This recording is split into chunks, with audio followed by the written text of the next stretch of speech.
دوسری جنگ عظیم کے موقع پر امریکی میڈیم رینج شرمن ٹینک نے خاصی مقبولیت حاصل کر لی تھی۔ یہ ٹینک نہ صرف امریکہ نے استعمال کیے بلکہ فرانس، آسٹریلیا، اٹلی، برطانیہ اور سابق سویفٹ یونین کو بھی ان کی سپلائی کی گئی تھی۔ یہ ٹینک ان ٹینکوں کا ٹیکنیکل نیم M4 رکھا گیا تھا۔ یہ ٹینک منفرد ڈیزائن اور کم وزن کی وجہ سے ناہموار سطح پر دوسرے ٹینکوں کی بدولت بہتر نقل و حرکت کر سکتے تھے۔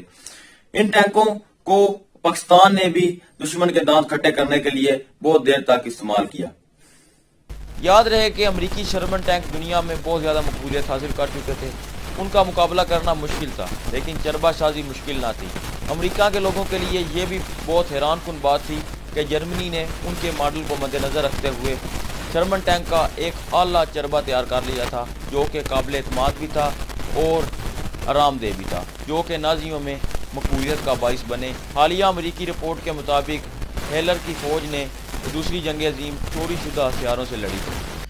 دوسری جنگ عظیم اپنے انجام کو تھی کہ ایشفینبرگ کے مقام پر امریکی فوج کو شدید مزاحمت کا سامنا کرنا پڑا۔ جرمن کی فوج بالکل امریکی فوج کے جیسے ہی ہتھیار لے کر میدان میں آئی تھی۔ امریکی فوج حیران تھی کہ انہیں اپنے جیسے ہتھیاروں کے ساتھ ہی مقابلہ کرنا پڑ رہا ہے، لیکن تب ماہرین نے بتایا کہ جرمن کی فوج نے امریکی شرمن ٹینک میدان جنگ میں جھونک رکھے ہیں۔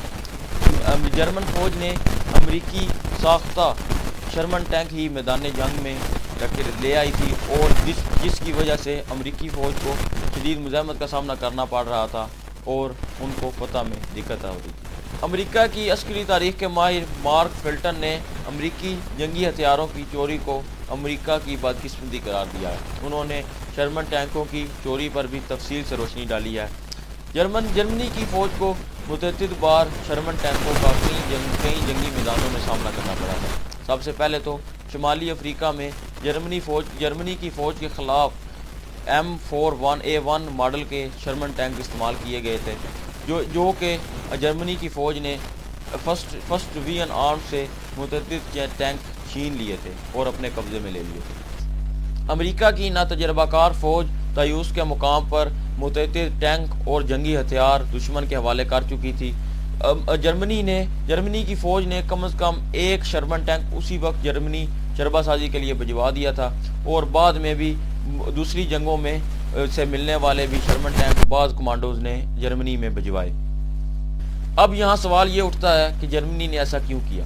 ماہرین کا کہنا ہے کہ جنگی ہتھیاروں کی تحقیق پر ضائع ہونے والی بھاری رقم سے بچنے کے لیے جرمنی نے چربہ سازی کا فارمولہ اپنایا، اور اس کی معیشت اس بس میں نہ تھی کہ اتنے بھاری بھرکم جرمنی ہتھیاروں پر لگنے والے اخراجات کو برداشت کرتی، جس کی وجہ سے جرمنی فوج نے یہ حکمت عملی اپنائی اور جرمنی اس حکمت عملی میں کامیاب بھی۔